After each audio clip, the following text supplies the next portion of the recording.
limit. Michelle Welsh. Thank you, Madam Deputy Speaker. As a harmed mother from Nottinghamshire, my son was born by emergency C-section because health professionals treated me with utter contempt, ignored me, didn't do as they should, and then said it was all my fault. My son wasn't put in my arms when he was born. Instead, he was rushed over to a consultant to start him breathing. While I wish I had time to share the details of what happened in the chamber so others can understand the severity of a failing system, time does not permit me. For those that have lost a baby, we know when the world says, "I'm sorry for your loss," it sounds thin and distant. Because what was lost wasn't just a child. Families have lost first breaths, first steps, first days of school, and a lifetime of "I love you." They have lost hope. We must stop whispering about baby loss in the shadows.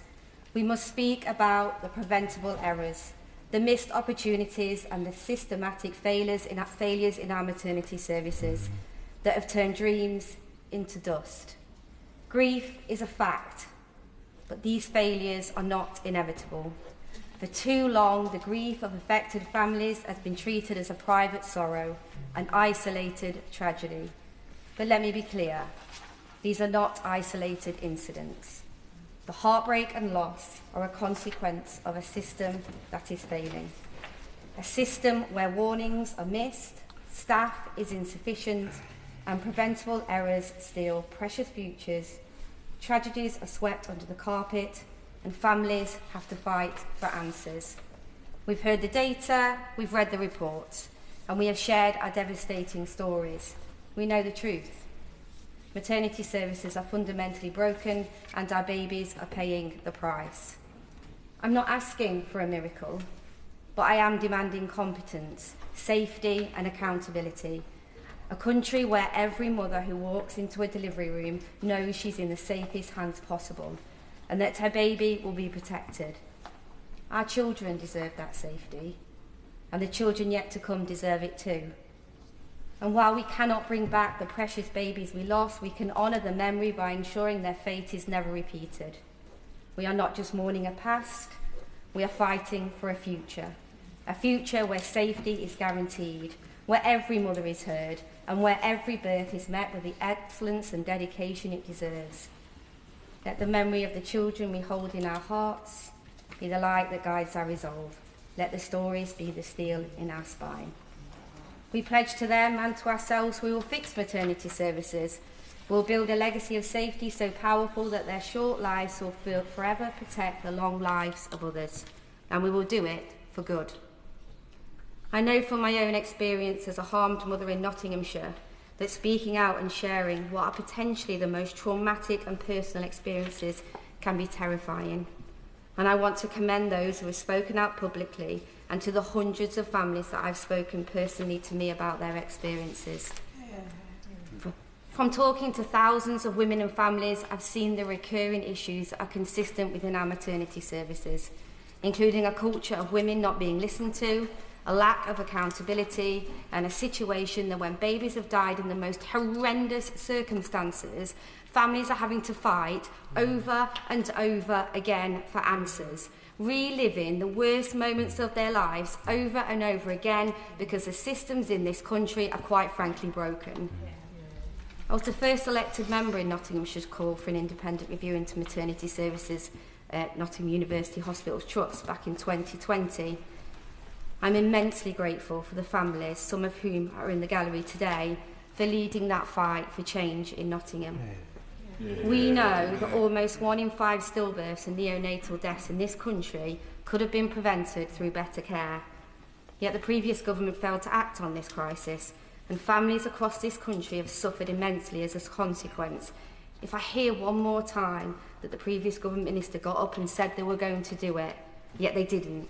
They didn't assign funding to it, false promises to women and babies. We have a real opportunity under this government to make maternity safer. Every woman deserves a birth experience where she feels heard, respected, and above all, safe. So let me also be clear, there should never be an argument about natural versus surgical, but about what is the safest option for each woman. Yeah. For too long, the narrative has been poisoned by judgment. We've seen a damaging trend of labelling C-sections as a failure, a shortcut, or a lesser way to give birth. The judgment isn't just unfair, it is dangerous. The pressure created by this toxic conversation can sometimes push clinicians to delay necessary life-saving procedures or make women feel immense guilt for a safe outcome. So let's be clear. The safest birth is the most informed birth. We must ensure every woman has access to high-quality education regarding birth and feels confident asking critical questions about their care. We need to create a space where asking for help is not seen as a weakness, but as a commitment to their well-being and their baby's health. We must empower and support doctors, midwives and nurses so they can make decisions purely on medical necessity and safety, free from dangerous judgments, including regarding C-sections.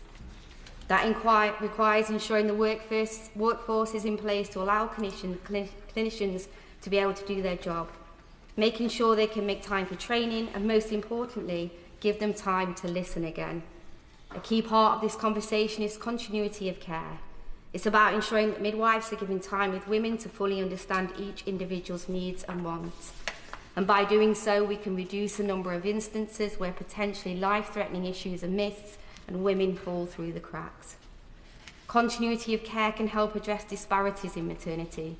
Where women see the same midwives throughout their pregnancy, women, particularly Black and Asian and minority women, can build relationships with staff and ensure their experience, culture and religious needs are considered.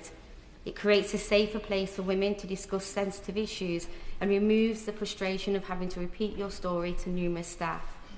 If we can rebalance the conversations and culture around birth and put in place a system that allows for continuity of care, we can reduce the harm done to babies and families. Continuity of care after birth will also be vital in reducing deaths just after birth, which currently is disproportionately affecting babies born to mothers living in the most deprived areas of the UK. They are twice as likely to die in the first month as babies born to mothers in the least deprived. Change is so desperately needed. This is what families need and what they are calling for. It's time to listen to the bereaved and harmed families and put them at the heart of any reforms. Yeah. Will my honourable friend give way? Yeah. Thank my honourable friend for making such a moving speech, and she's an inspirational mum raising awareness of this. And if she'll allow me to raise the case of Hayley Patrick Copeland, who, as a bereaved mum herself, has been raising awareness of baby loss and putting in support for bereaved parents.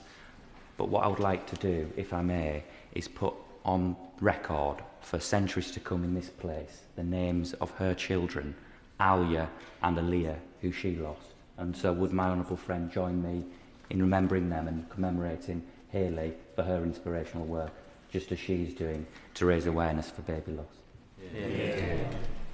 Thank you, and that was a very important thing to say.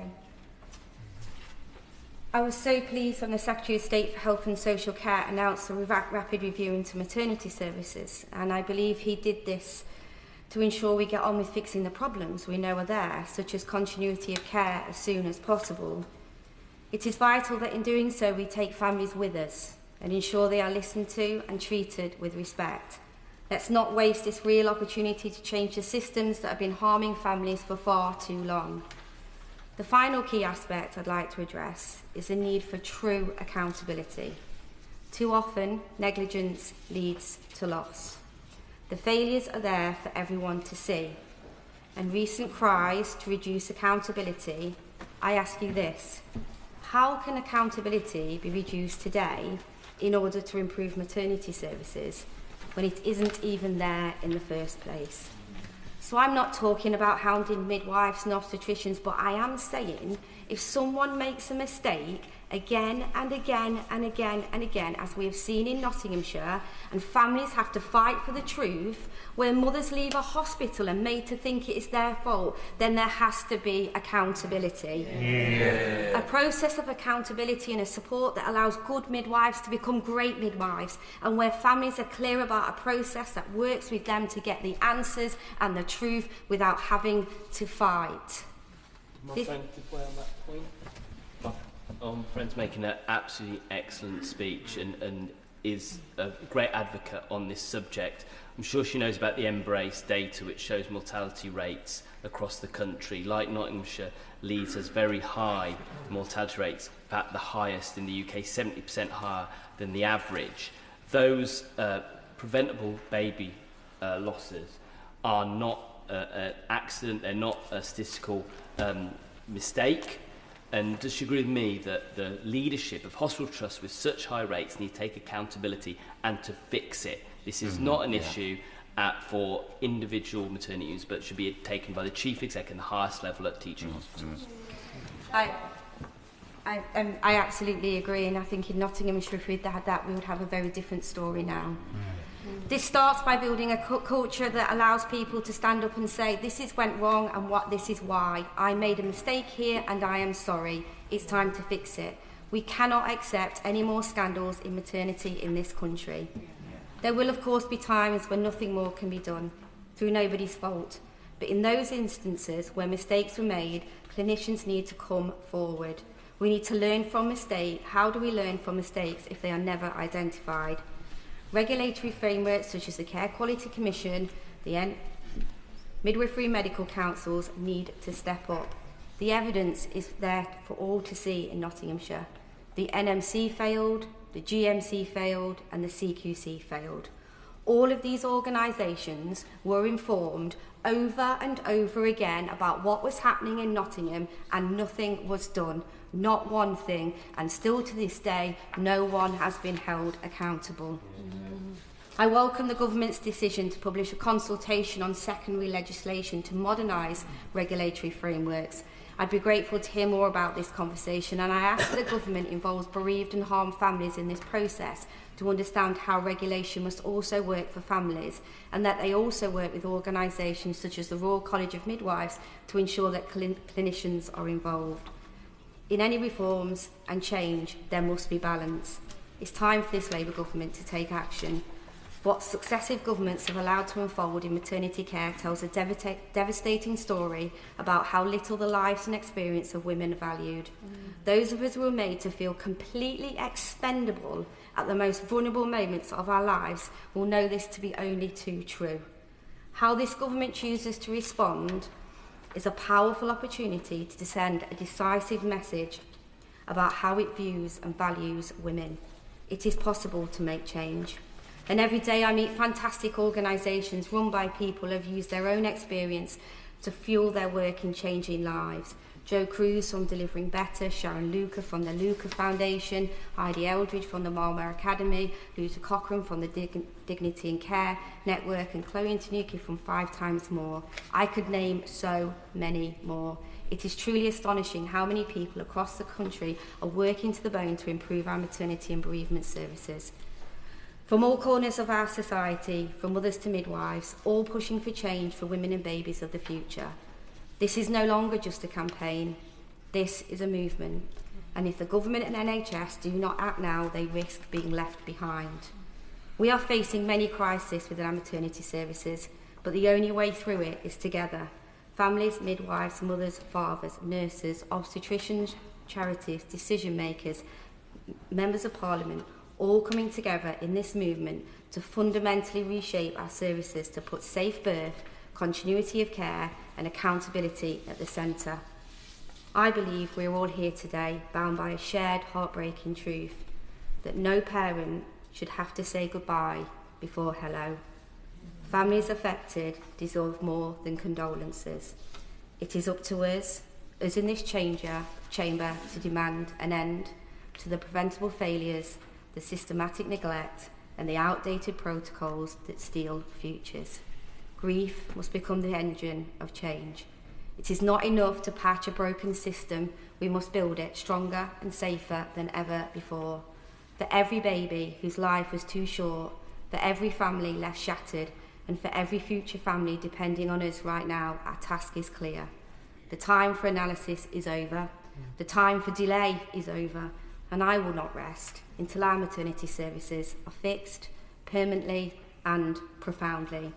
We are fighting for a future where safety is guaranteed, where every mother is heard, and where every birth is met with the excellence and dedication it deserves. Let the memory of the children we hold in our hearts be the light that guides our resolve. For baby Harriet, baby Teddy, baby Junior, Amaya, baby Winter, Maya, Dexter, Smokey, baby Ladybird, baby Cooper, for the wonderful, kind and funny Ryan, and for every baby and mother impacted and gone too soon, we must pledge to them and to ourselves, we will fix maternity services. We will build a legacy of safety so powerful that their short lives will forever protect the long lives of others, and we will do it for good. Tessa Munt.